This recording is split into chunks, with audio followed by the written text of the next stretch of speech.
Home isolation as a result of COVID-19 has required educators, students, and parents to adapt to online learning for the rest of the school year. The shift has made it challenging for K-12 educators across the country to create desired learning outcomes from their now virtual classrooms. Every day we greet our friends, our hands say hello.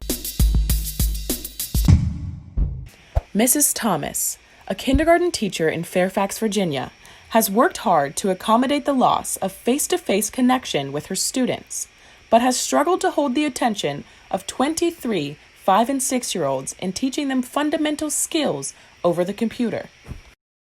It is so important in kindergarten to have that hands-on and one-on-one and interactive and being in person, not being able to see everybody at the same time.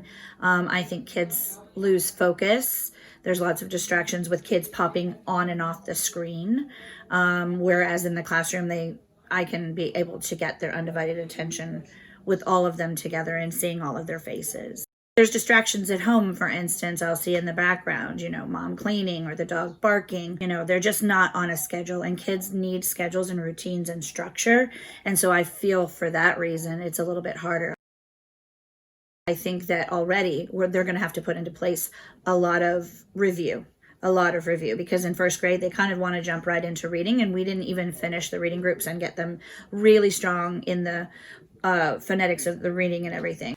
Fairfax County is among the highest-rated school districts in Virginia. Their experience has only cemented the idea that COVID-19 will have lasting effects on public education. Dean Robert Pianta of the University of Virginia's Curry School of Education took to a virtual panel recently discussing these effects and what students are really losing in the sudden shift to online learning.